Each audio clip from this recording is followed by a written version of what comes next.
Hello, everyone, and welcome to another episode of the Web Dev Podcast. Today on the show, we're going to dig into something that has been a thorn in my side for the entirety of my career as an agency owner, as a freelancer, and now as a company founder, which is the busy work that comes with any type of project that just sort of really bogs you down at the beginning. It's the sort of thing that I feel like has been inescapable, but in recent developments, it's starting to feel a lot more like maybe it can be automated in good ways. And today, I want to talk to somebody who is an expert in doing exactly that. So please welcome to the show, Raylene Del Rosario. Raylene, how you doing?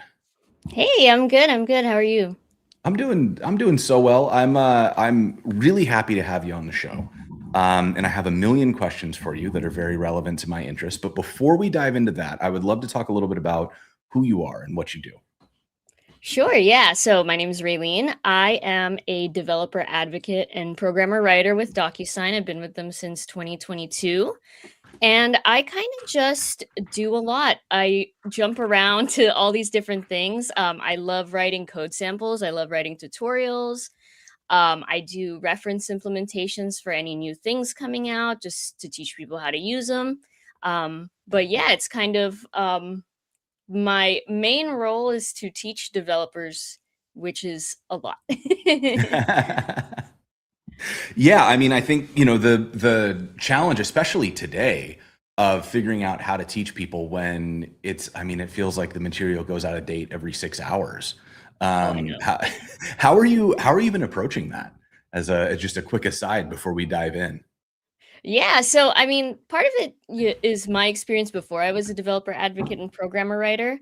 I ran a dog training company. And so there was Mm, a lot of tutorials to be written that I wrote. There was a lot of automation I really was interested in doing, and organization. And so part of that is how I approach it, where I think about kind of what needs to be explained and what doesn't. And part of that is, knowing what the use cases are.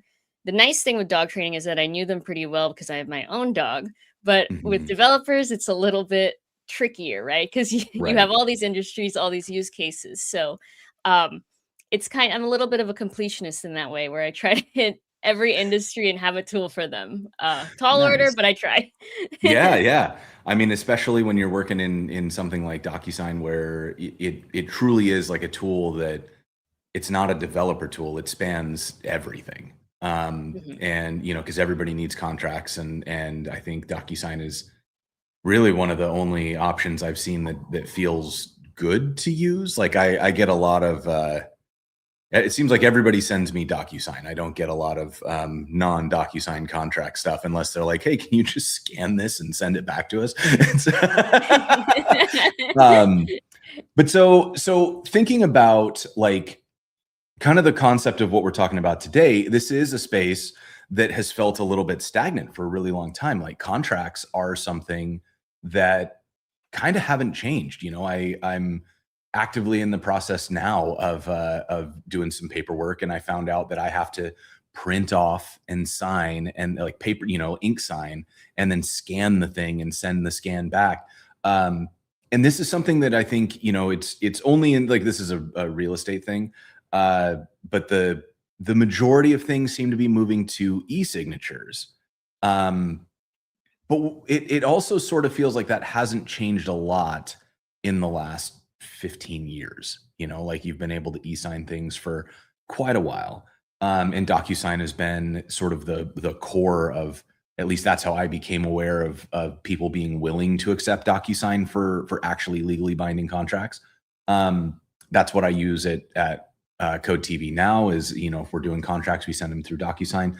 But I think the thing that's been interesting about it is like where the rest of the world is sort of in active turmoil because of all of these new tools that are coming out. I've seen people talk about LLMs coming to, you know, law, but I haven't seen a lot of it in practice. And so I imagine this is something that you end up talking about a lot. And I guess maybe my first question is just how are you seeing the landscape shift in and around the space that DocuSign occupies? Yeah, definitely. I think part of it is like, this AI evolution coming out, right? Where people are realizing the data is in specifically agreements is something that is now accessible, right? Because even with that first wave of innovation, when paper contracts became like digital contracts, even still, it's a what we call it is the agreement trap, right? Because I know Mm, with me, when I have contracts for various things, someone working on my house, I don't know, anything. They get stuck in like some folder on my desktop or email, and it's always like organized later, and it's got right. like random numbers and underscores, and I have no idea what it is. And it would be nice if, we had something like a dashboard or a system where we could see with our own eyes what we're actually looking at. And not only that, but extract the data from it to keep us organized and in compliance. I Right. actually wrote a piece on this called The Agreement Trap. There's two articles. One is more of the problem statement, one's the solution. It's over on the news stack. I think you can find it on my LinkedIn, actually. But and it kind of now that this like AI evolution has come in, it's sort of opened the door where that's now possible, right? Where we're not manually opening these files. There is a way, even if it's not completely defined yet, to look at this data that's stuck in these things. And so that's when DocuSign became, started becoming this like platform, right? So it's not Hmm. just, e-sign and you're done. Now it's Right. become this thing where it's that agreement is part of that workflow.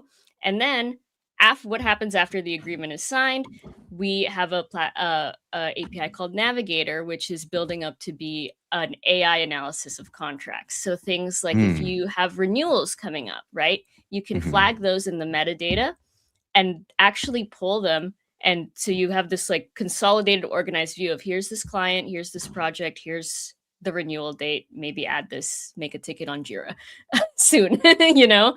So yeah, that's how I'm kind of seeing it evolve. It's turned into this thing where it's not paperwork drudgery and it's becoming something that's, you know, extractable and actionable. And I think Mhm. that's really, really neat. Yeah, I mean, and this has been a big point of drag for me. Like, I find that, the challenge of running a business or being independent tends to be that you're responsible for everything, right? And so your to-do list is sort of growing, not just vertically with like the projects you're working on, but horizontally with like the related things, the meta work that needs to be done. So contracts, taxes, bookkeeping, you got to coordinate things or scheduling. There's like you said, file organization, making sure that you can actually find stuff later when you get asked about it by your accountant. All of these things that need to be done. And what I've found is that I don't love doing that stuff. And as a result, I tend to procrastinate it. And then it turns into this massive chore. And I don't even know if I'm doing it right, because like the likelihood that I actually found everything that I did over the last year, like it's so much of it is just sort of like, okay, I procrastinated too long on this. It's now an emergency. I got to do it, or like I'm going to miss a deadline for something.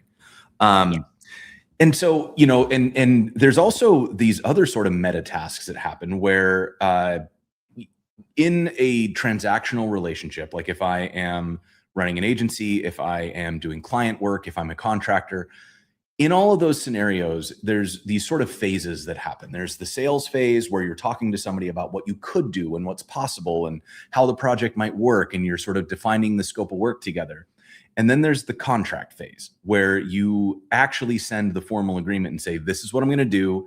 This is the timeline. This is what it's going to cost. And everybody sort of works back and forth to agree on what that thing is. And you kind of can't do anything else until everybody hits that agreement, or at least a little word to the wise to the contractors out there who are saying like, oh, well, I just go off an email. Stop doing that. Get a contract. Um, Yeah. ask me how I learned that lesson. But Yep. Don't learn it the hard way. but so once Oh, you get that contract signed, then it kicks off all this other busy work. You have to set up, if you've got a project management tool, you got to create the new project. You probably have some templates that you use to give you some baseline stuff about like what's going on in that project to make sure that you hit all the right things. You need to maybe set up a calendar. Maybe you need to turn the timeline that's in your SOW into an actual like set of calendar deliverables or a Gantt chart or something that helps you like visualize where you are in the project. Maybe you got to set up a GitHub project. Maybe you got to set up something in Jira or Linear or Trello or whatever it is that you use. Maybe you got to set up a private channel in Slack or Discord for communication with the client. All of these things start to add up, and suddenly that horizontal growth of your admin playlist is really extensive for every project. And that makes it, that makes me personally resistant to starting new projects, which is really counterintuitive to the idea of like, I operate this business to make money. Yes. So as you're working on these new tools, you're talking about the ability to sort of organize your contracts and stuff. Is there like, what's happening in the world of kind of taking away some of this other stuff, like my project templates and my various things that have to get spun up after the contract is signed? Yeah, I mean, even that entire flow you just described, like from sales to agreement to admin work, is all something that is automatable within the DocuSign platform. And Oh, so that's interesting. something, yeah. And so that's something that I do think about when it comes to the busy work, right? Is I try to look at all these different industries. Like I really liked working on the things we're covering for the stream today because it is an interesting kind of industry that I've never touched as far as like tooling goes. Mm, And it is building it, you kind of see the value. And part of the daunting part, right, is the how big the DocuSign platform tooling is. So a mhm. lot of people don't know that you can automate like the CRM portion and the agreement and the admin work. Oh, So interesting. Okay. yes. And so handling that, is really nice. Like, I wish I could automate taxes like we were talking about earlier. Not yet though. But yeah, it really helps. Like obviously it doesn't eliminate completely that horizontal growth when it comes to tasking, but it picks up a lot of the slack, a lot of the repetitive, mindless, busy work that a lot of us really don't like to do. Like, something like building the Notion page template. If it's the same every single time, it kind of stinks, right? To do every single Well, time. right. Yeah, Yeah, and exactly. I mean, even if the checklist is like, open this web page, create from template, open this other web page, create from template, like it just creates 30 minutes, an hour of drudgery that's not Mhm. necessarily, it's the sort of stuff that feels like chores. It doesn't feel like progress. And Yes. historically, it's the sort of thing that led me when I was younger to believe, well, I don't need these templates because I'll just remember. And why would I do this paperwork? And of course, that works if you're doing maybe one project. But hopefully, your business is doing well. And hopefully, you are busy enough that you can't hold all of the context for everything that you're doing in your head, which means that these become necessary evils. Like you have to be doing some product tracking. You have to have reminders of what you've promised by what date to which person. You need to know when it's time to check in with a client. You need to keep track of who's in charge, who's, like your racy or your daisy or whatever it is that you're using to figure out who needs to approve things, who needs to know that things are happening. Like there's a million little things that happen. And as you're working with multiple clients, you just can't track all that in your head anymore. You need a system to keep it organized. And like the problem of organizing your organization is this sort of perpetual thing that there's millions of systems out there. Like everybody's got their own personal organization system, getting things done, and the Zettelkasten, and like everybody's thinking about how they track information, store information, and use information. So I think the thing that is really interesting to me is this idea that like it's not going to replace the need to design your system, but once you've designed it, it sounds like we can lean on DocuSign to sort of have these automation triggers. And so if I can repeat this back just to make sure I'm understanding it correctly, you're saying that like as I'm doing my sales process, I would write my proposed scope of work and the proposed contract language, whatever it is, whatever the documents are that we're trying to agree on as the sale continues. I can put that into DocuSign and send it back and forth for the red lines is the term that I always hear lawyers use, but basically feedback and edits. And once we hit a point where where everybody agrees, I can say, all right, DocuSign, send this for signatures. That's the signed contract, which actually kicks off things. That then can hit an automation that would say, go to my Notion and create a project from the template and populate it with the client's data. And that could go to my CRM and update them to closed one or whatever it is. It could go to Discord or Slack and create a channel and invite basically anything that's got an API. I can theoretically have DocuSign like go kick off these workflows for me. Yeah, anything with an external API is something you could absolutely add, to your system. And I like to think of it too because um setting up a system is, a lot of work. And I like to think of Mhm. it as I am grabbing all the time I'm spending doing these admin tasks over the course of my business's life or whatever, and I'm just putting it all in the same day.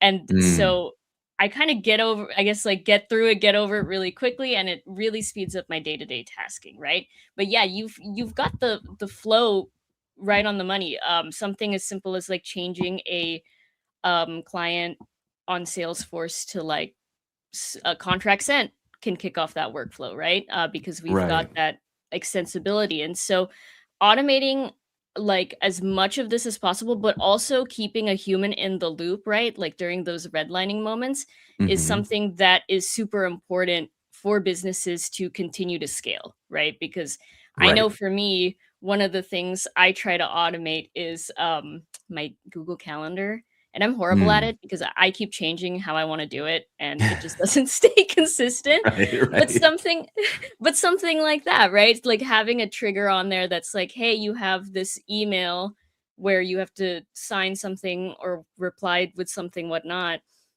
and it just spits it out on my calendar. Because yeah, you can absolutely have access to all that information, but consolidating it and organizing it into one spot is something that is just as valuable, I think, as having Right. that system.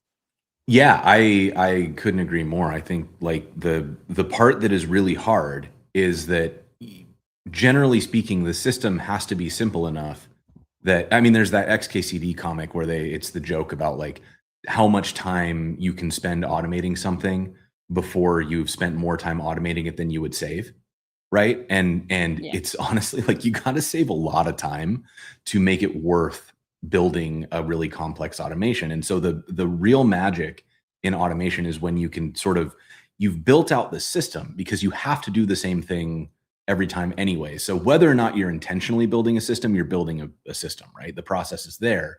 And if you already have a process, being able to quickly plug it into one central place, and in this case, we're talking about using DocuSign to do that, Right. you are then minimizing the amount of effort required to actually create the automation, which means that you do get to reap the benefit of it, right? Like you can't spend 6 weeks on building an automation, or you're absolutely not going to see the benefits of that time until years later, right? It's got to be something you can put up pretty quickly. And we're going to get into it a little, we're going to do a companion episode of Learn with Jason here, where we'll actually live code one of these things. So if you are interested in that, make sure you head over to the Code TV website, look at Learn with Jason, and you can find the episode where we will live code using the DocuSign API. But I mean, can I guess we talk at the high level about what is it like, what does it take to set up one of these automations? So for somebody who's kind of coming in fresh like me, what am I in for? Like what am I going to do to make it happen? Yeah, there's a few different ways you can even get started with this, right? So the first kind of tool will you would use is the Maestro workflow builder, right? Because that's Mhm. actually I call it like the bones of your automation. It's what tells it what to do. It's like it's the foundational, right? And then going from there, um, it's and this is part of the trick this is the tricky part, right? Is that it's so big. So going from there, Mhm. you can, let's say, make an e-signature template, right? And you can do that also on the UI. So the beginning part is a good amount of UI, right? Before you get Sure. into the nitty-gritty coding. And it's basically setup, right? So it's quick. I think it's pretty simple. It's just a matter of matching variables to variables, which is Okay. nice because that's just spell check, really. And so going from there, you can trigger the workflow. If it's something like your smaller scale business, you maybe don't need something to trigger programmatically. You can even Okay. just do that right in the UI. Trigger the workflow, send it out, right? And even Mhm. even though it's still manual, that's like 100 million less clicks still. Well, yeah, So I yeah. mean, like an automation that means I can click one button to do 5 tasks is still an automation. Like even if I think human in the loop stuff is good personally. I'm a big fan of be intentional about what you're doing because like I don't know. I get a lot of automated things that are clearly automated and like no one has looked at them. And we see the jokes about like how recruiters will send out the emails that are like, dear applicant name here, we saw your experience at company name here. Like those types of things. We do want to avoid, I think, depersonalizing the work and moving to the point where we're not even aware that it happens. But I think that there's a way to be mindful of what's being done and to keep yourself, as you said, a human in the loop on everything that's happening without requiring all the busy work that goes into that. You can sort of look at it and say, yep, this is ready, click the button and off it goes. Exactly. On the other side of this, so like once I get signature, that starts to reach into the other things that I would want to do. And so is this something, so to get into the Maestro workflow that you were talking about, I know that there's like a DocuSign developer portal, and that's all in there. Are there also like integrations, or am I hand coding this, or like how do we actually start hooking this up into other tooling in the workflows? Yeah, I mean, there are built-in integrations within Maestro, which are really nice. So Salesforce is on there. Google Drive is another one for storing files. Hmm. You can also build your own integrations, like something like Notion, right? Can be kicked off. Um, I just saw this.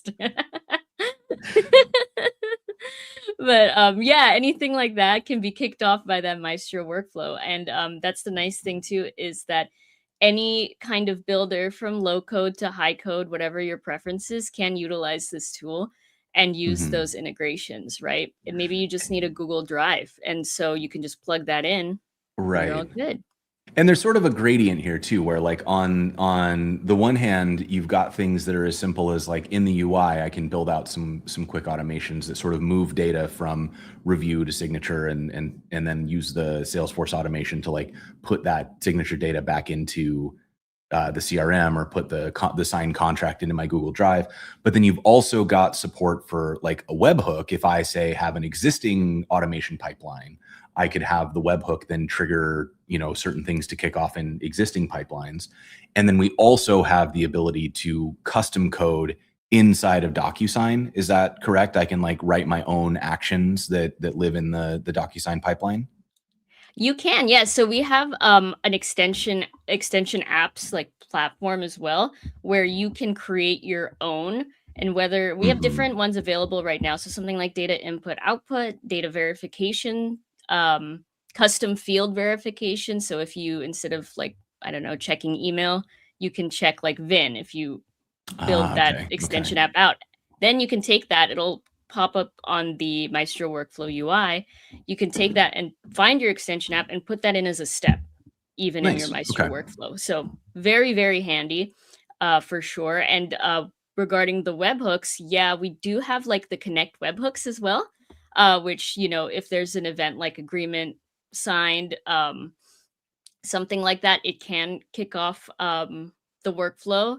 I know Hmm. something I was playing with earlier this week was a Calendly webhook kickoff. Oh, So nice. Yep. yeah, that's nice because it's you can call the Calendly API, maybe invite created, or I think it's attendee created as the event. Set that as your trigger, and then it'll kick off the workflow once the appointment is made, the booking's made. So And to be clear about how that would work, so somebody goes to Calendly, they click that they want to meet with you, and you're using that webhook to then like automatically generate and send them a waiver or something. yes, That's exactly. yeah, that's I mean, that's the kind of those are the little things that you either you get lazy because it's a lot of work, or Mhm. you get like, you just don't want to deal with it, right? Yeah. And so, oh, my camera focus is off. Oh, let's fix that real quick. But yeah, I think that's the sort of stuff that those little things, if you're doing them all manually, are like death by a thousand cuts. Oh And yeah. being able to just automate those little things that just they just burn your time, right? Yeah. That's the sort of thing that I desperately want in my life. And so I'm really, really excited to hear about this. So I guess maybe one other question in the abstract about this is, like, how does it fit into a business? Like, I'm going to make the assumption that this is for DocuSign customers, right? And if you're running a business, I think it is probably very reasonable to be a DocuSign customer. But Mhm. am I upgrading? Am I signing up for a new service? Is this like a separate SKU that I have to get if I want to Yeah. use the automations? Yeah, yeah. I mean, with a developer account, right, you can try these things out for free, right? I think Mhm. the only thing that's limited right now is Navigator, that agreement analysis via AI. That's Which the only thing tracks because that's those AI tokens aren't cheap. yeah. And so yeah, but as far as like trying it out, it is free to do on the developer center. As far as Okay. plans go, gosh, what's funny is like 2 weeks ago, I was like, I really should learn what the plans are because I'm not in sales and how much they cost. Like I know what they are, but like the nitty gritty, I'm not sure of. But as long as I'm correct, yes, there's a separate plan, the IAM plan, where you can Okay. utilize extension apps, Maestro, and Navigator as well. Got it. Okay, cool. So this is the sort of thing that and I guess in the companion episode we can peek at that for a second on the pricing page just to see what somebody's getting into. But so you can start on is there like a free tier for like low usage, like if you're an independent contractor who doesn't have a ton of contracts but like a few automations, or does it kind of go from like you get a free trial and then when you want to go live you gotta get on a plan right away? Yeah, so you can actually just build your workflow out in a developer account and for free, right? So try it Oh, okay. out. Yeah, anything I mean, it'll say like for demo purposes only on the email, so it's not like an official live Sure, sure. workflow. But after that, you don't have to like buy the plan and then rebuild the whole thing. You can just talk to, I think it's support, and they can talk about usage rates and things like that Got it. for smaller scale businesses and promote the workflow you already have to a production account, which is Oh, really nice. nice Okay. because you're not building two different things. Very cool. Yeah, that's definitely handy. Okay. Well, I think I mean, was there anything that you wanted to talk about on this that I didn't ask you about? I think you pretty much covered everything. Yeah, I think the only thing to mention is like it is a tool that's very general. And so it's very use case specific. So Hmm. I think like a little bit of a call to action is that building and finding out what these use cases are and building these tools is something that's really helpful for me because like you were saying with regards to the automation and the time investment it takes to even build it, I want to Hmm. try to lower that for developers as much as possible, right? So it's because of how big Maestro is, all the options you've got, Sure. it's tricky. So I guess like, trying this out, going to the developer center, trying to build something for your use case, and then reaching out to you know, the DocuSign community. Something the developer community is something we just launched recently, which is Oh, like nice. similar to Stack Overflow forum. And I'm also on LinkedIn. I just have LinkedIn open all the time. So you're like, hey, question, I'll get back to you pretty quick because I am really Absolutely. curious to see how people want to use this.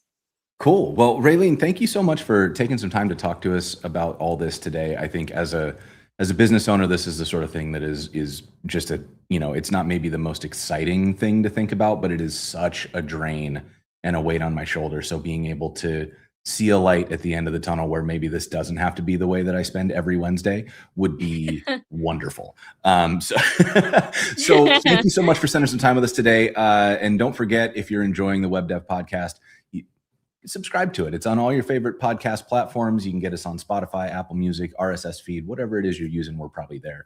And if you're watching on YouTube, make sure you like, subscribe, share it with your friends, leave a comment, let people know that you're enjoying it so that we can make sure more people are able to find us. And we also have a companion episode of Learn with Jason where you can watch Raylene and I live code something with this automation workflow. So make sure you head over there. That's at codetv.dev. And maybe while you're at codetv.dev, consider becoming a supporter because that helps us make more content just like this. Thank you all for watching the Web Dev Podcast. I'm Jason Langsdorf. We'll see you next time. Okay, so we're going to do a quick reset here while we jump into Learn with Jason. So, as always, everybody sit tight while I center myself, and then I'm going to re-intro, and then we're going to get to some live coding. Everybody ready? Okay. Hello, everyone, and welcome to another episode of Learn with Jason. Today on the show, we are learning how to automate away all of the busy work that makes it suck to own your own business or to work as a contractor or to work in an agency. All that stuff around contracts, around setting up new projects, it takes a ton of time. It's never fun. It's usually just clicking a bunch of buttons in different programs so that you can get your projects scaffolded after signatures come through. We're going to make it all go away today. We are joined today by the wonderful Raylene Del Rosario, who's going to show us how it works. Raylene, how you doing? I'm good. I'm good. Looking forward to this. Yeah, I am really looking forward to this. I think it's going to be great. So why don't we kick off by just hearing a little bit about you and who you are and what you do? Yeah, so my name is Raylene. I've been with DocuSign since 2022. I am a developer advocate and a programmer writer. So that means I try to make tools for developers to make their life easier. And this is one of them today. Excellent. Well, I don't want to waste any time. I want to jump right into this and get coding. So welcome, everybody, to Learn with Jason.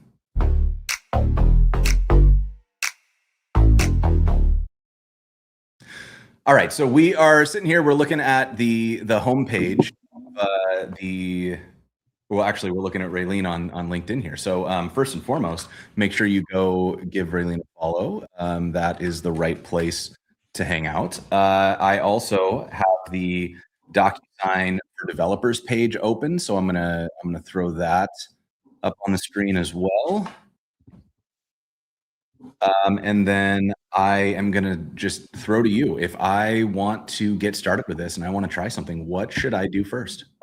Yeah, let's jump right into it. So there is a link I sent you earlier, the workflows link. To get to that though, you would click on there it is, yeah. So you'd have to sign back in. Let's do it. We're gonna start building our workflow. Oh, there we go. I'm gonna skip for now because we want to be working.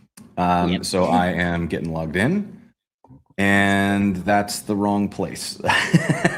Let me grab that link you sent me. This is my actual. Yeah, you can head to, if you click on the agreements tab there at the top. Oh, sure. Okay. Right in that left nav, that Maestro workflow. Oh, here it is. There you go. Okay, so I'm in my DocuSign account. I do for Code TV. DocuSign is what we use for all of our contracts. So this is my actual account. We're live and in it, and so this is the Maestro workflows. As you can see, it's new. How long has this been out for? I want to say this has been out for maybe almost 2 years now. Yeah. Great. Yeah. So something that we can rely on. It's not like brand new, like going to change. Yeah. So I'm ready. So let's maybe talk about what our plan is today. Mm-hmm. And then we'll jump in and do it. So I'll let you take the lead on what should we try to accomplish? Yeah, so there are kind of 3-4-ish big parts of what we're doing today. First one is building a Maestro workflow. Second one is creating the web form that we're going to use in the workflow. So those two are kind of our big UI tasks today. And then the second half is building a quick little server to trigger that workflow programmatically, right? Okay. And then after that, we are going to look at maybe doing a Notion integration. after this. Nice. So If we, yeah. yeah, we got So time. that's so we're calling our shot. We're going to see how far we can get on all that, but I'm ready to rock. So do I start by hitting this create workflow button? And that's right. Yeah, create workflow. And then I Excellent. would go blank workflow on the, oh my gosh, left and right, right. Okay, so I'm in, we're loading up my blank workflow. Close things down. Uh-oh. Oh, no, that's right. Okay. There we go. Yeah. So Yeah, workflow start. That's the first thing. So few options here, from a link, from within Maestro, from an event, or from an API call. Real quick today, we're going to do from an API call. Okay. But you can see, like, yeah, go ahead and scroll down. So there's a little explanation on when you would use this. Since we're building this into the server, triggering it programmatically, that's why we're doing this through an API call today. But lots of Got it. options. Go ahead. Nice. Okay, so now we are going to set up the starting variables, right? So this is kind of a quick and dirty way to do it. And there's going to be two text variables we're going to use, which are developer name and developer email. And usually you can, pre-fill this if you use like a pre-filled tab or something, like setting a config file right in your server. You can pre-fill this stuff. And so then it'll be actually your developer name and actually your email. Nice. So then, yeah, so go ahead and hit next. And we are starting this human, right? And so the reason we're picking human is because I also want to show how to trigger this via the UI as well. Got it. So that's why when you pick human, you kind of have the option to do either or. I like human just so I can test. So go ahead and hit apply. Okay, so we've created something from an API call. Yeah. Okay. And so, well, actually, this is the start method. So this is telling the workflow, hey, when the API call is triggered, right? Yep. Then okay. we're going to kick off the workflow. I'm with you. Yep. And then so go ahead and hit add a step there. Nice. And then collect data with web forms will be the next step we're doing. Okay. So after this, we're going to jump into configuring the web form. So go ahead and hit configure so we can see here. Let's see. I wanted to do, yes, that's my favorite thing to see. Okay, so create a new web form. You can go ahead and click that, because then I don't have to click around like the tabs and Nice. things. Yeah. There. And then we're going to create a web form. Okay. Awesome. And do we want to use a template, or? We're going to start from scratch today. We're just going to do a form, have them fill it in so we can kind of see this kick off. All right. And what should we call this one? Let's go ahead and call this collect client info. Let's call it that. Collect client info. Got it. All right, and hit apply. Awesome. Okay. All right, so we've got our yeah, so awesome. So we are going to actually do 3 sections for our web form. So you can see on the outline here, there's welcome page, untitled page, thank you page. So head over to that untitled page first, and we're going to change that over to, what was I calling this? Oh, yes, client and project information. Yes. Awesome. And now this is, yep, so we're going to ask a question, and we're going to do a text field actually this time. Okay. So real quick before we jump into this, pointing out a couple things. So we can put in for the field name client name, right? So this is, the title, so the client knows what to put in. And we're going to make this a required field, because we kind of need their name to do the rest of it, right? So, and then we're going to head down to API reference name. So this is the part I want to point out that's pretty important. We want to make sure that the API reference name is the same. This is what I was talking about earlier in the podcast when it comes to spell check. This is how the workflow identifies what value is what, and how you will as well when you build the workflow.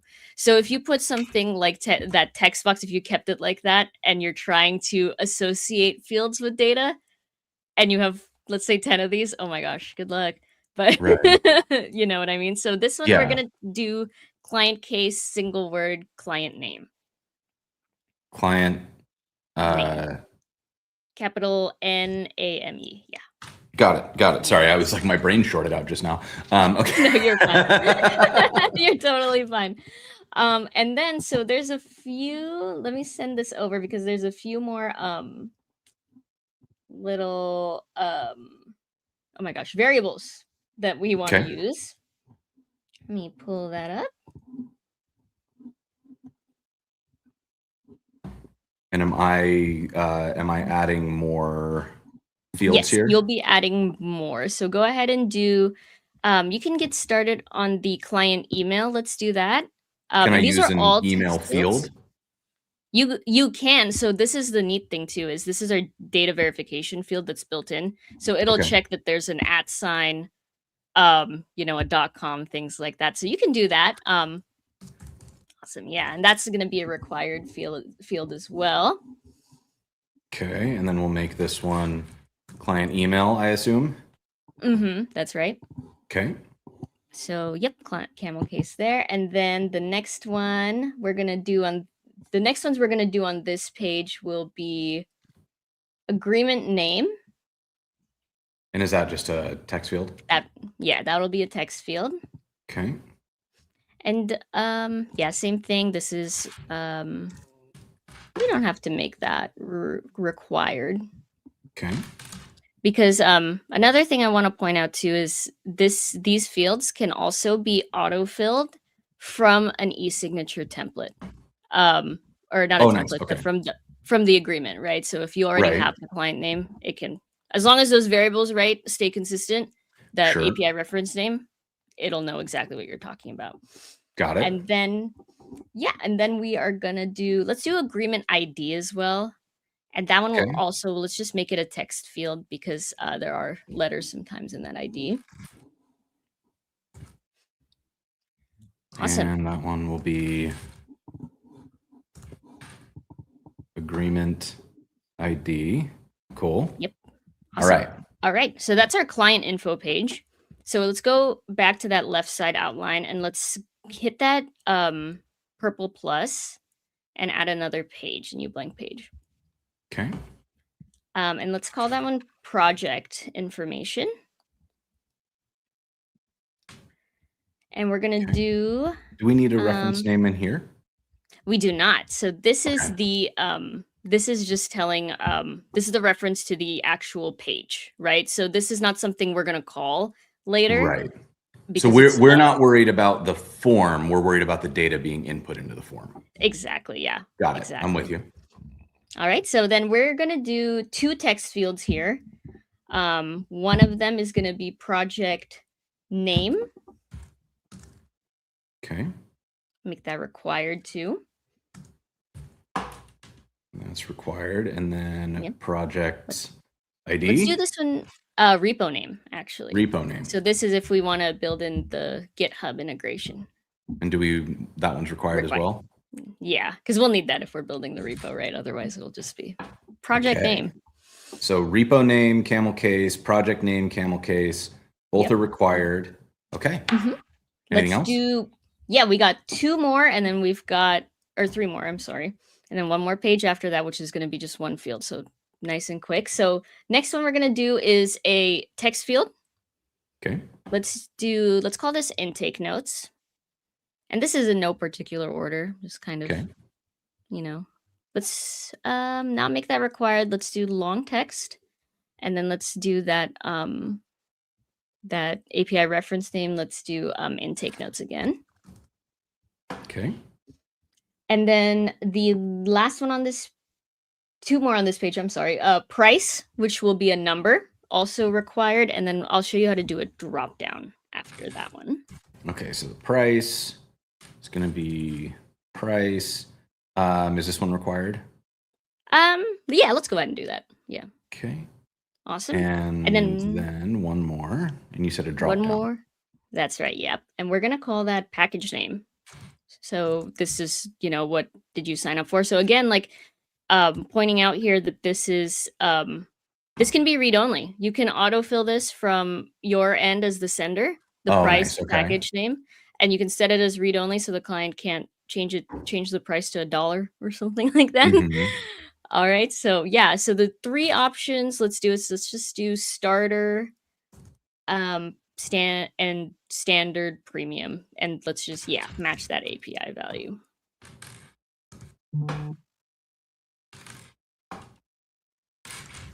Premium. Awesome. Okay. Apply, So we've nice, got and our then starter standard premium. yeah, Happy with you can set that. a default too, if you would like, and this just shows, like, if you know the client is a starter package client, they don't have to click anything, right? Save them a click. There Got you it. go. Okay, cool. Alright, Let me just so double then check. let's API reference name is price, intake notes, repo name, and project name. Okay. And then you wanted one more section. yeah, one more section, and let's just call that, that page "Ready to kick off?" question mark. Okay. Nice, and then let's do a question. Let's do a checkbox. And let's call this one, let's just do "ready?" question mark. This is gonna be our human kind of in the loop gate here, just to make sure that we don't need manual review. We can call that "ready," and then let's do the option is just one option, and we'll do "yes" for that. And you can call Okay. this one too, just, "ready to kick off," or "yes," yeah, either one. Oh, I got it. Sorry. Yeah, no worries. Okay. Alright, and then let's set the default value Set the default value. to that, yep, so let's default that they are ready to kick off. Got it. Alright, and then that's your web form, so you can save it and then Oh, it auto activate it. saved for me. That was nice. Yeah, Let's that's really nice, activate it. especially when I have, like, 100 tabs of these open and I forget to save. So, yeah, we'll activate it. And we're going to make this one public so that we can use it. Yeah, and so this is what the web form looks like. So if you just wanna click through really quickly, we don't have to fill it out right now because we will later. Okay, got it. But yes, so that's what it looks like. We can head back now over to our workflow builder. Let's see. Was this one? Yes. Yep, that's the one. So go ahead and hit, yeah, X there, cancel out of that step, configure, and it And it's should, going to load up our new forms, client info. Heyo. nice, perfect. All right, and then participants. So we're gonna add a participant here. And let's call this client. You can call it pretty much anything though, it's just how you identify them. Okay.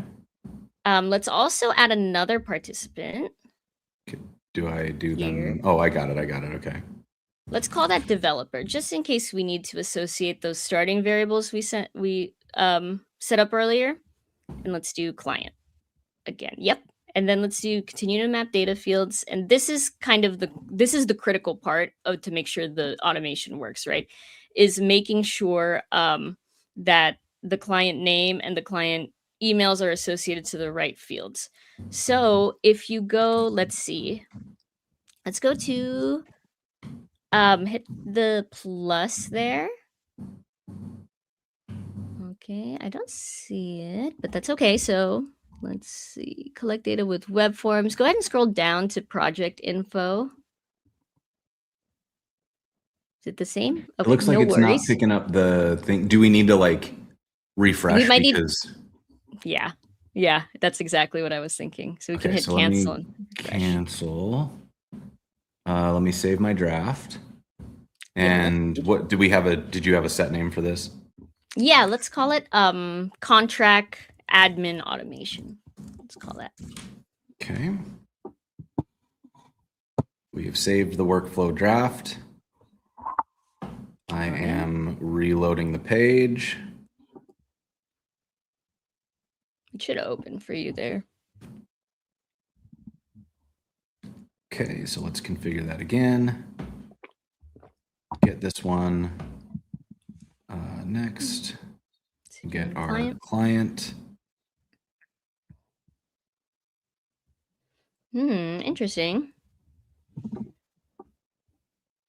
Let's go to hit next. Go to participant. There. Participant. Mhm. Yeah. Let's do user who starts this workflow. Let's see if Okay. that helps. Nope, not quite. Okay. No worries. So yeah, this is the tricky thing with the variables, but let me pull this up. Let's actually go ahead and let's test that web form real quick. Let's click on that link and let's fill it out. Okay. See what happens.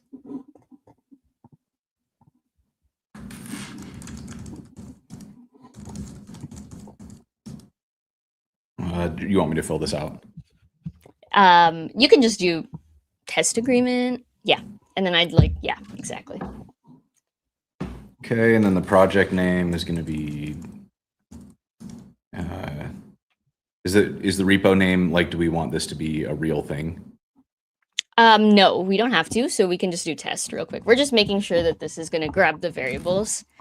This is whenever I do workflows, this is sort of my first step when it comes to debugging the automation, is checking the web form and making sure. Yep.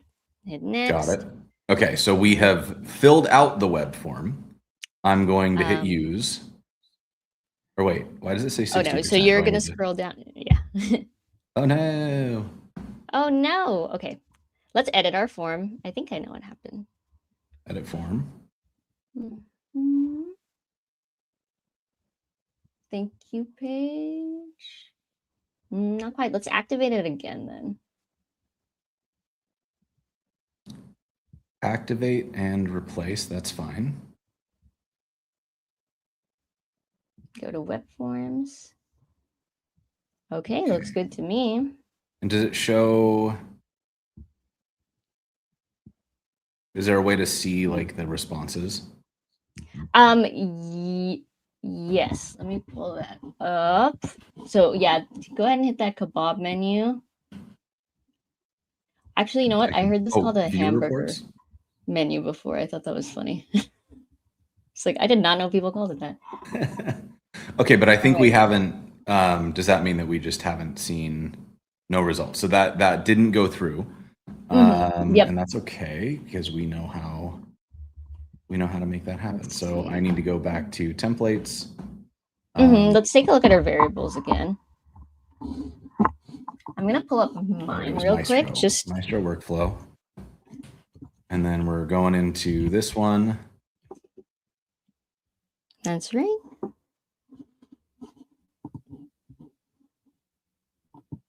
And we're going to use this collect client info.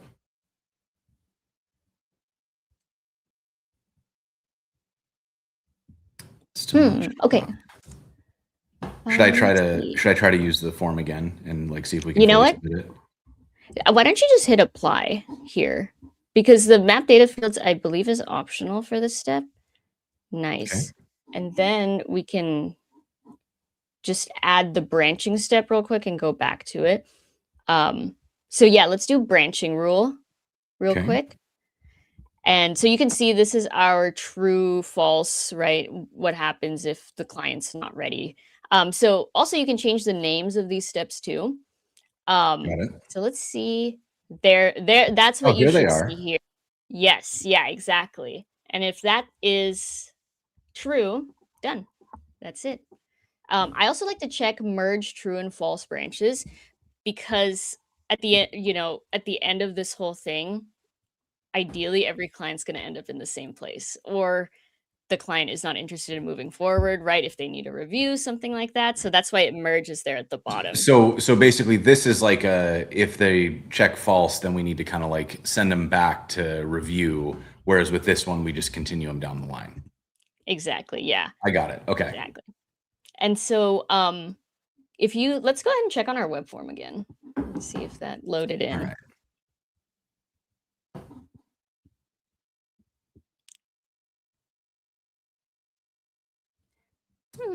Interesting. So if you do / client name in that camel case, nothing comes up. Nope. Okay. Let me check on this. But yeah, in the meantime, let's go ahead and just add those branching steps, and then we can add those variables in a second, because we know that it's reading the workflow variables Hmm. at that step. It's just not doing it in the earlier step, which Hmm. which is one of those things where it can be because the client hasn't inputted the information yet, so that's part of it. But yeah, let's just add a I step. gotcha. Yeah. Okay. So there's going to be two steps under this true branch, and they're both going to be send an email. So it should be in there. So I also want to point out too all the different steps you can add, and this is like the very this is a new account. It's pretty empty, right? And so if you add like things like a Google Drive app, if you add your own extension apps, those will pop up on the steps as well. Hmm. Um, but yeah, so who do you want to do this first email for? You want to notify the developer that the contract or that the client's ready to kick off? Yeah, let's do it. Or let's do it. Okay. I would also change the step name to something like developer notification, just so we can differentiate between the two. Okay. And Um, then for subject, we can do something like client name, signed, agreement name or something. yes, there you go. Yeah, I mean, Cool. it's super. Yeah, you can do a headline. So that's like the subject line, I guess, on the top of the page. Um, but yeah, you can Nice. do the same things. You can put in the body any of those variables will fill in that you select from collect data with web forms. Great. So that's perfect. So we can do like a hi developer name, new project started. And I think maybe just something super simple here. Hmm. Get to it. Yep. Okay, so that's one. And then Hmm. two, I assume, is like let the client know that things are moving. Yes. Yes, exactly. So the client email, which is usually, hey, this is the package you picked, right? We're Hmm. getting started. We're, you know, a couple other like um little things too is like adding like a Calendly link. You could do that here too, which actually I think we'll go back to in our web form and take a look at that. But yeah, so that's that one. I have a suspicion it's our checkbox.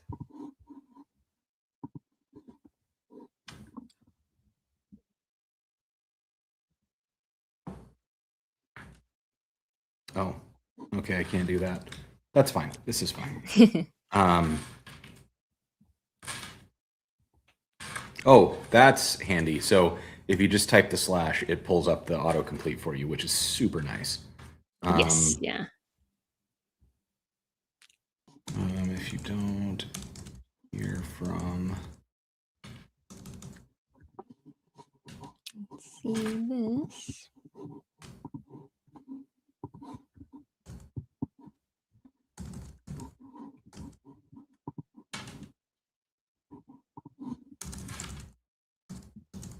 okay, so that's a basic client notification email.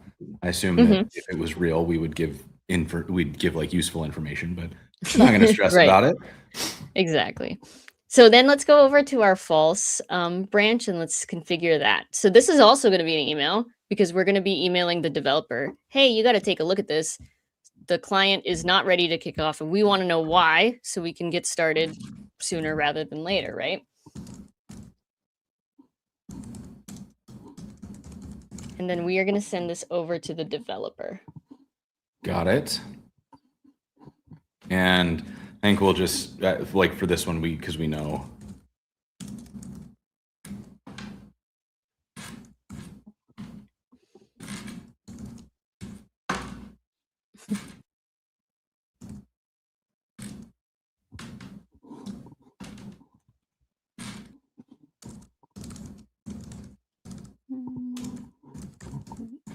Okay. Right. That gives us details. Yep, yep. And then are Awesome. we adding something else here? No, we're actually just gonna keep that fine, because basically what'll happen is once the edits go through the agreement, right, or are done on the agreement, it gets resent to the client signs, Mhm. and then the workflow's triggered again.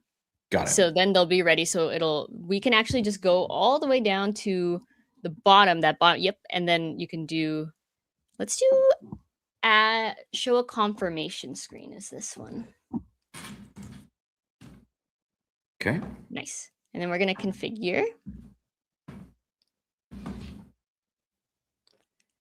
And let's do client. Nice. Okay. I like to add this screen because otherwise when you trigger the workflow and you don't have this, it just kind of gets stuck in this little loading thing. So it is really important to have. Got it. And so this is why it's important to have the fields mapped to this Yes, client. Okay. exactly. Yeah. So then how do we get that to So cooperate? yes, good question. I was wrong. You actually don't need to map the data fields. It will Oh, take care of that for you in those later steps. So, because you need to collect the variables first. So, this is got it. the Got it. map Got it. data fields is specific to if you want to pre-fill things, right? So, let's say you have Oh, an I got you. e-sign field, you can just pop that in. So, for example, they sign, they fill out the agreement, then it's filled in the web form for them. They can hit Okay. submit.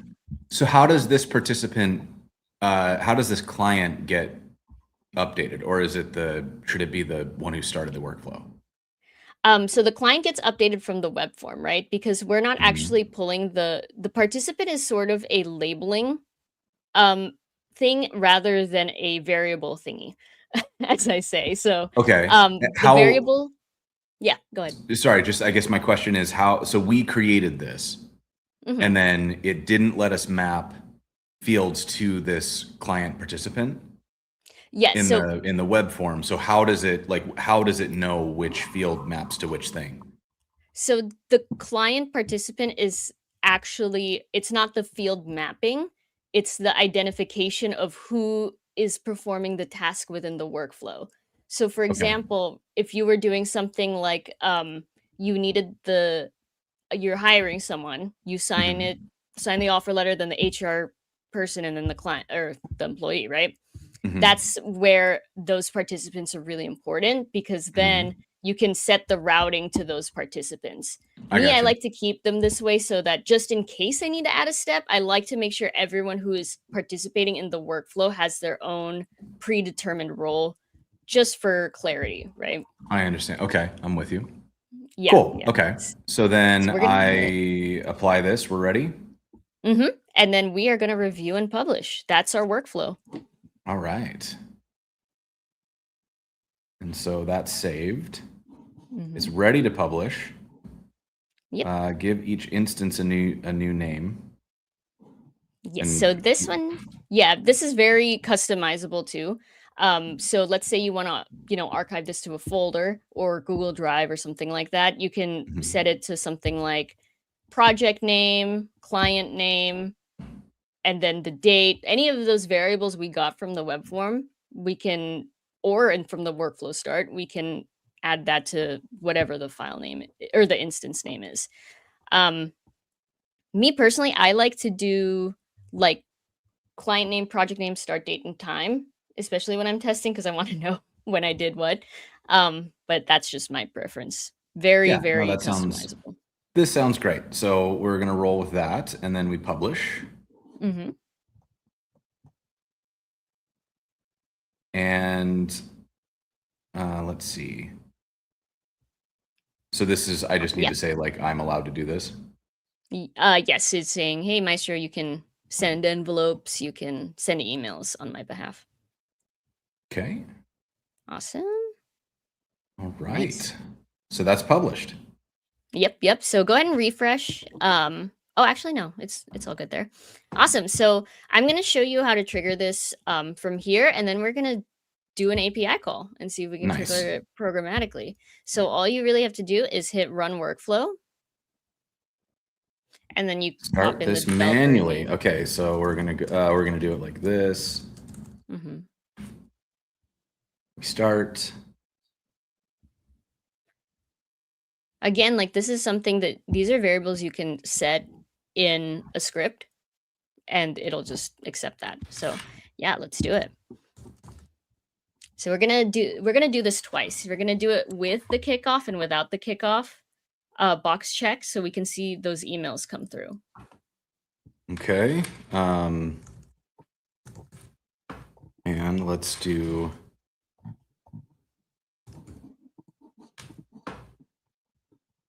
one of those. And then let's see, test project. We'll go with test project. That'll be good. Nice. And so first you want me to leave it Yeah, checked. let's get this checked. Mm-hmm. And then we'll submit this. There's my summary. I am happy. It is all correct. No notes. We're good. I've submitted, and hey, there's my note that says it's all done. And then let me pull up my email over here. I'm gonna open it off screen so that people don't have to look at the nightmare that is my inbox. Don't even get me started on mine. So hey, I should build an automation for that, but wait, that didn't work. Come back. There we go. There we go. Okay, so there's the first one, and this is the client one, right? So you can see that the two emails came through. I had them both go to my so this one came to my actual email, and then I used the plus trick to have it send to another one. So we can see that it did in fact go to two different emails, quote unquote, and that all of the automations worked as expected. So that's pretty exciting. That's good. And then we can head back to that workflows screen. Here we go. So there's our instance. Yep. There it is. Okay, so that did the thing. And then let's do start instance again at the top. Oh yeah, you could do it through the kebab menu too, but there's a few different ways to do it. No, you're fine. That's the nice thing is there's a few different ways to run it. But yeah, and then you can hit run workflow. Same thing. Okay. Yep, same thing. Only difference here is we'll keep that box unchecked. Okay. And then we're going to get this started. So now I'm going to do the client part.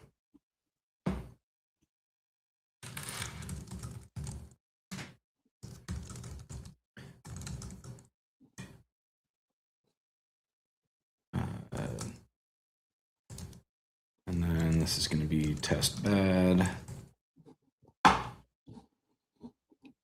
Nice. All right. So far, so good. Okay, we're cooking. And now I'm going to uncheck the ready and hit next. And it says we're not ready. So when I submit this, it should say that I'm done. Oh, interesting. Oh, no.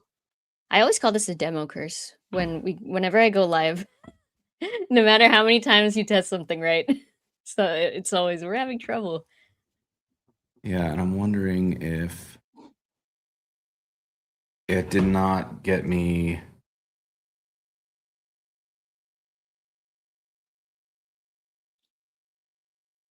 I'm not getting in the email, so I think it actually did crash on us. Let me try to get back here. Unable to load form. Okay, so that's fine. Close that. Oh, let's refresh this page actually. Oh, I got like fully logged out. Okay. Yeah. Oh.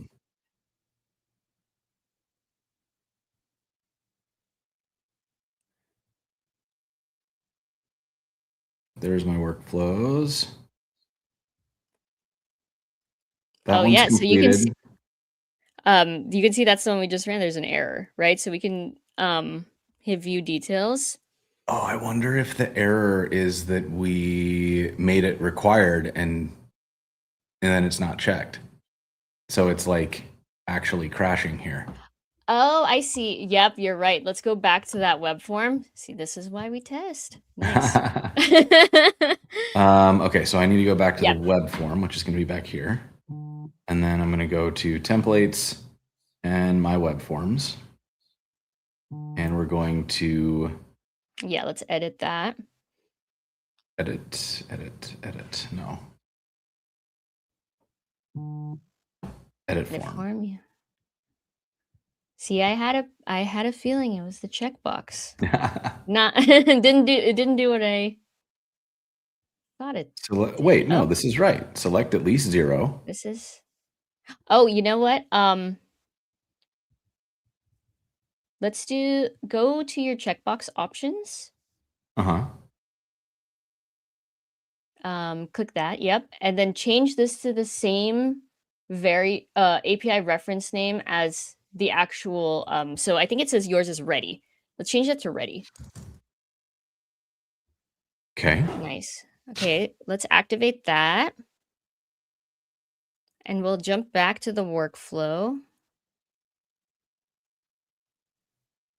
Okay, so that's successfully done.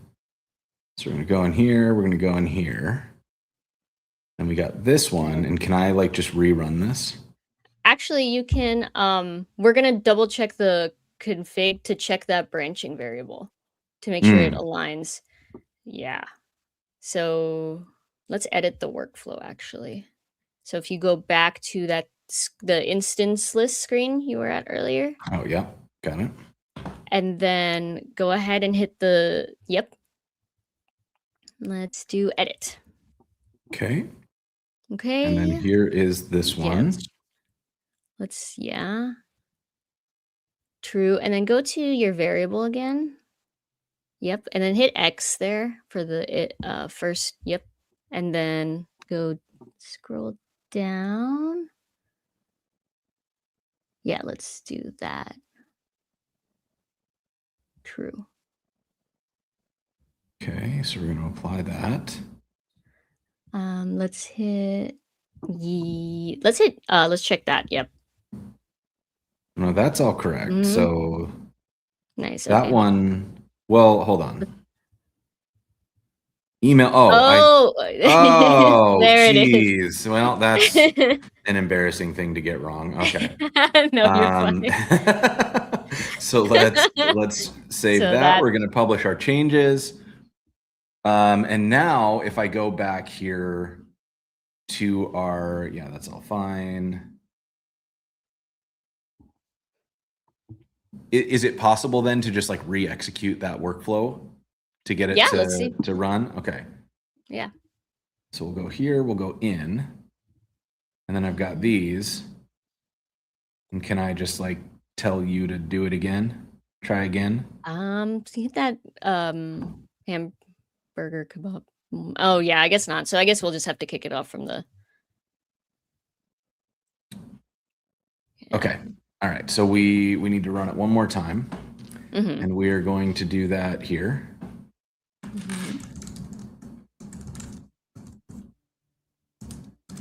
Okay, so here we go. How are we doing on time? We're doing all right. We got we probably aren't going to get to that Notion stuff today, is my hunch. Yeah. Yeah, no worries. I'll just show a brief overview of like a sample function I have for that. So yeah. Should be good. Okay, so we're just ripping through here to get all this done. And I'm unchecking, I'm hitting next, and now it should actually not explode. And it should say you are done, good. And then I come over to here, and when I pull this over, it says, hey, it's broken. And so we can figure that out. And then obviously I need to do some stuff to like clean that up a little bit, but we are mostly in good shape here. And so if I refresh this page,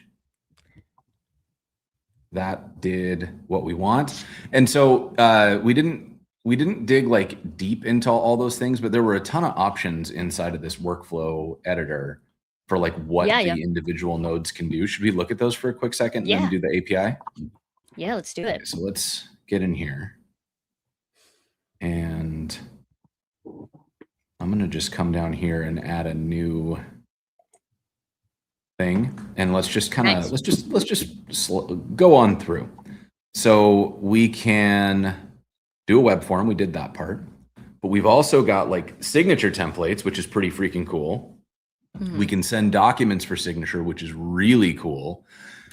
Because this is one that takes me a bunch of time. So like when I'm working on a statement of work, there's like, okay, everything's ready, but then who's signing? What's their email? Like, does anybody need to be notified? Like, this is the sort of stuff that I'm doing manually right now. I already have a document that's ready for an e-signature.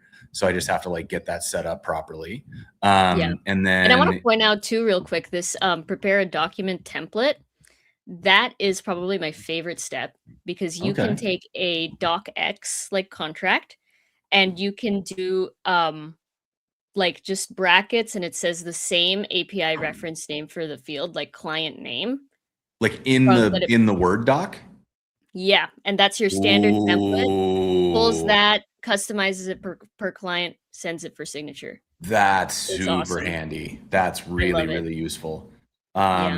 Okay, so then we can, if we need ID verification, we can do that. Like, that's pretty dang cool. We've got the workflow. We've got a confirmation screen. Bring in somebody else, which is also really interesting. So like if you're sending to your contact, but your contact needs to bring in accounts payable or the legal team, they can create branching logic on their own, I assume. Or like they say, oh yeah, send this to the lawyer. Now the lawyer's in the loop and they're doing red lines. Like, again, just stuff that I'm currently doing that is a big pain in my butt. And so if I browse this, will it show the other things? Yeah. So this is like our like out of box like integrations, right? Again, you can build your own. We have a couple reference implementations for like custom ones too that you can take a look at on the developer center. And we're always looking for ideas on more, so definitely let me know if you've got any. But if you wanted like, Stripe payment step is a really cool one, right? If you want to send the invoicing out, organize your archiving stuff across all of your different drive options. Yep. And then updating your Salesforce. Yeah. It's pretty, that's what I mean when I say it's like it can be intimidating because of how big it is. So a lot of the times when people say, well, what do you use Maestro for? I'm like, well, what do you want to use Maestro for? Right. Because it is a lot. It's a lot to look at and take in. So yeah. And I also want to look at too the start methods real quick. If you X out of this and go back to your workflow that we were looking at earlier. Yeah, let's do edit real quick, and then we just won't save it or reactivate it.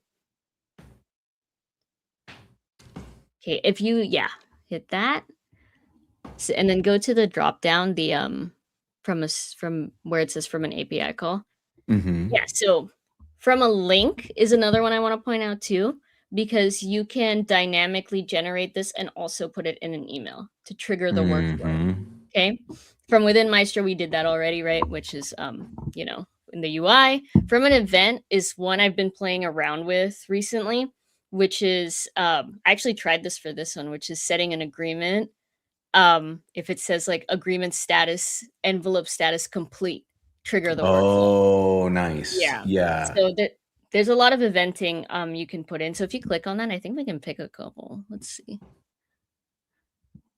You just won't save it. From an event. And then let's see, you can do it from when things happen with envelope. Envelope is a contract. You can also have it do things from, oh yeah, this is cool. Right. Like, this is great. Like, the workflow events, you can have the workflows talk to each other, which is really nice. Yeah. Okay. So and that's good too, because like, I feel like one of the things that's really hard with these sorts of processes is that they can get really tangly if you try to do it all in one. But if you're setting up like each individual thing is sort of its own thing, but then you can have one workflow that's basically like, when this thing happens, kick off all these other workflows. That's really handy. Yes. Yeah. And it's all like consolidated in that one spot, right? So it's very, very easy to find. You can run scripts to pull status, like how we saw when it said error or failed, I think is what it said. You can pull that and send a notification, right? If workflow failed, send an email, Yeah. So very cool. We're probably not going to have time to like full blown build an API, but we can put together a curl call. Let's do it. So why don't we do that? Let me pull up We use warp for this. Mm-hmm. So if I want to, where is my, there it is. I don't know what that is. Oh boy, I need all of this to go away. Yeah, whatever it is. Yep, got it. Okay, bye. Okay, so we're gonna go to, I'm just gonna go to the downloads folder so that we're somewhere kind of clear. If I want to send out a curl, how do I get the API endpoint that I would hit? Yes, so you would get this from the API reference page. So I'll actually point you to back to the Developer Center documentation. Let's go APIs. Okay. Maestro And API, I then assume? yes, that's the one. And then you can do API reference or the how-to guide. Either one's totally fine. Yep, we'll do let's do, yeah, workflow. So there's all of workflow management endpoints, right? So this is triggering the workflow. But before you Isn't can that what we trigger the want to do? workflow, it is what we want to do, but we want to see what we need to trigger the workflow, right? Typically it's something Right. like instance name, right? Something like that. So we're going to start with that get workflow trigger requirements Okay. endpoint, right? And so there you can see, I think we've got the curl right there. Yeah. And I'm gonna need my token. Let me see. Is this gonna work easily, or is this gonna be like a whole thing? Because I would love for this to just work. I saw Sterling was in the chat, so I feel like if I don't use Postman, I'm gonna get hate mail, and that's not what we're about.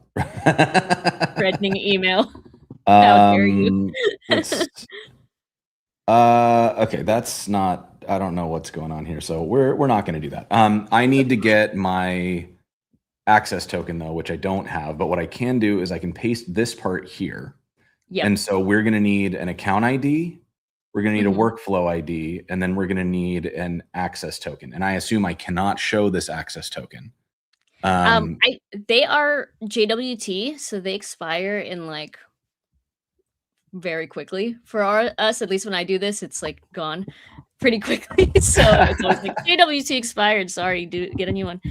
So yeah, you can show that one. We can delete it right away. So yeah, we can do login. Okay, I'm logging in. Maybe I'm logged in. Yes, there we go. Apps and keys. So I'm going to keep the workflows page open. I'm going to my apps and keys center. And let's do, so your API account ID is the one for the account ID that we see in the call. Okay, so let's fix that one.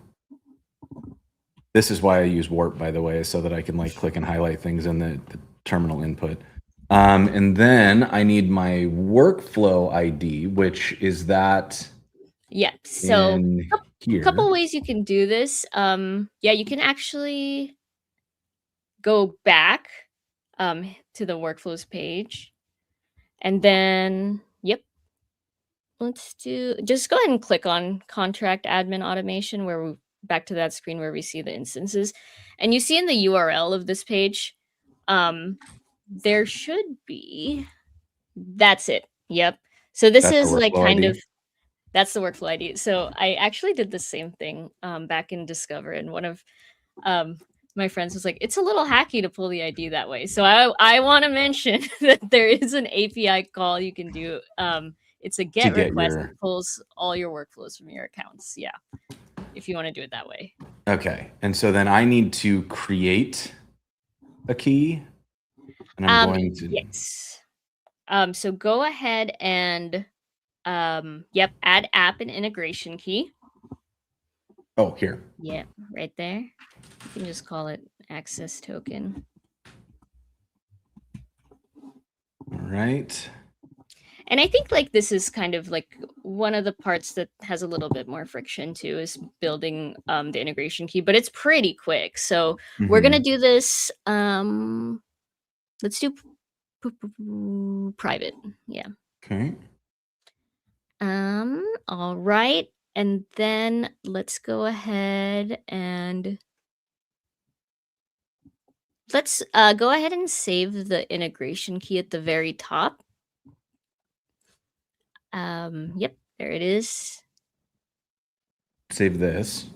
Mm-hmm. Do I need And this somewhere? then, yeah, if you want to put it in like a notepad or something, that's totally fine too. Okay, I'm just gonna toss that over here for a moment. Mm-hmm. Okay. And then the nice thing too, oh yeah, and go ahead and create a secret and then save that really quickly too. Okay, is this gonna show as soon as I click the button? It is, yeah. Okay, let me do this real quick. I'm gonna just Okay. take the screen away for a second because my chat is notorious for being very fast at this. Oh. And so they may get us before it is. Oh, guys. Yeah. So let me then. So I created the secret. I've got it in my clipboard, and then I assume I need to allow get and post requests. Yes, yeah. Okay. Do I need any others? Let's do nope, you are good. Actually, we're not doing cores, so you don't actually have to check those. So you can uncheck them and okay. save. Yep, there you go. Okay.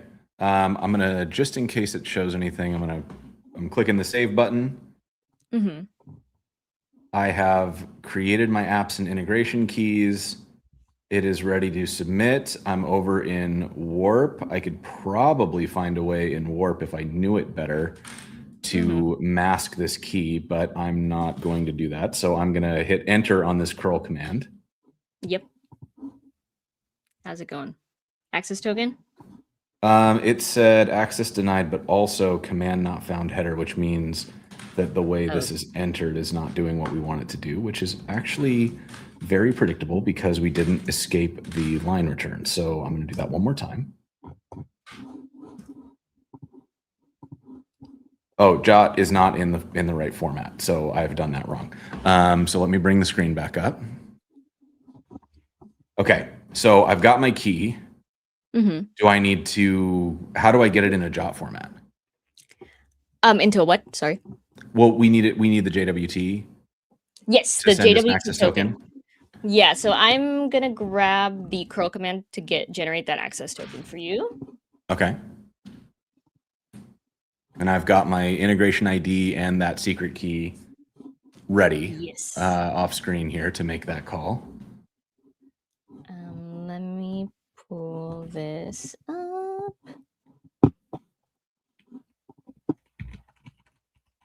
Bear with me 1 second.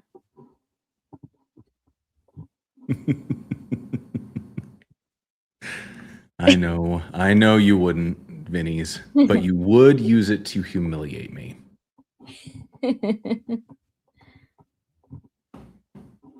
You know what? That's part of the fun, right? I get it though, because it's like when I see something like that, I'm poking around really quick. I'm very right. nosy. Yeah. Yeah. So this is great. So we've got, and there is a link in the chat that I'm going to explore later, so that Warp will let me hide those secrets in the future, which would be really nice for showing what the heck is going on. But today we're going to get a little practice on my narration skills. All right. Okay. Sorry about that. I can't even pull it up. Okay, I have. All good. All good. Here's what we can do.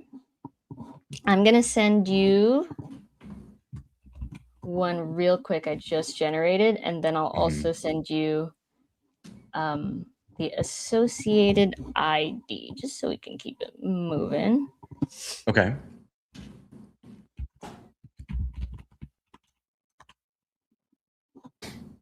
All right.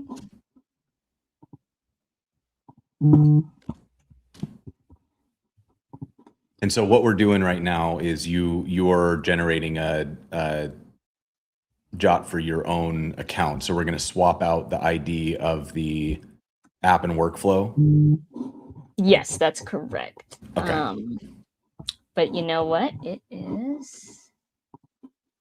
So then in that case. So maybe we can do this. Damn it. So I was going to bring this up a little bit later, but there is a repo for everyone watching. There's a repo of what we're doing today on stream, and it's kind of here for you as a post-stream resource. And if you, Jason, head over to that repo, I did build like the authentication. Well, I built the whole thing, but there's an authentication function in server.js, and then you can just do that. Let's find the authentication. Yeah, there's the build auth URL. And then, so yeah, this is also... Here's the build auth URL. Yeah. Oh, and here's all the things that we need. Okay. Yeah. So I know we're running low on time here. So are we right on time? We are at time, so we should probably... Yeah, but so I mean, the long and short of what just happened here is we tripped up on not on sending the API call, but on generating the JSON web token, which is like the secure way to send something through a curl call. And those expire really fast, so it's not like we could set that up ahead of time. And so what we would have done from here is the equivalent of running this function. Basically, we would have hit the DocuSign API and sent in our client ID and secret to get back a JSON web token, which we would have then put into the curl command that I found in here, right? This would have been that jot. And that would have given us back the trigger requirements, which shows, choose an example. And that would have showed us here the input scheme. Yeah, so it says there should be a trigger input schema. Let's see. There it is. Trigger input schema. And so there's the name and the email. Yeah, these are the fields you need to include in your request body for triggering the workflow, right? Got it. So name, email, and company. Yeah, that's what we're looking for. And it looks a little different in server.js, the file I have, because we're using the SDK instead of a curl call. But if you want to see this with just curl calls, there's a how-to article in the Maestro section that's specifically how to trigger. Yeah, if you head back to APIs and hit Maestro API again. How to, and then how to trigger. Yep. You can, whatever language you like, whatever your flavor is, if you like Bash, if you like Ruby or PHP, I guess, up to you. This is kind of a good resource for it. Okay. Okay. So this is partially on me because I typoed that form name where I didn't do I got the name instead of the email. I also was very kind of enamored with the workflow thing, and I think I burned some time in there. So my bad, everybody, that we didn't have time to get this all the way done. I do think there is probably a world where we could do a part 2 on this and actually get to the Notion integration, because I think that would be super fun. So for now, we're going to leave you with some additional resources. You'll find these in the show notes for the show. You will also find them on the Code TV Discord, which I hope you'll come and join us. We're fun over there. And you can always find this show as well as the companion podcast episode on the Web Dev Podcast on codetv.dev. You can find the podcast on all of your podcatchers, and you can find Learn with Jason on YouTube. Make sure that you like, subscribe, do all those things. Raylene, do you have any final words for us before we wrap this one up? Yeah, same thing as I said earlier. Please, please, please reach out. Let me know if you have ideas. We're super, super interested in hearing how you guys are using the tooling we have, and we want to make it easier for you. You can reach out to me on LinkedIn, which I think was linked earlier. You can also reach out on our developer community and visit our developer center. So we have a lot of ways, lots of touch points, and we are here to help. So if you've got questions, if you want to see the Notion integration, if we want to do a part 2, or you want to see a part 2, definitely let us know. Yeah, go hit. There's a whole community section on the DocuSign developer site. So make sure you head over there, check it out, and get stuck in, y'all. I hope you all find yourselves doing a lot less busy work after this one. This has been another episode of Learn with Jason. Make sure you check out upcoming episodes, and you can watch the whole back catalog on codetv.dev. Raylene, thank you again for hanging out with us today. We will see you all next time.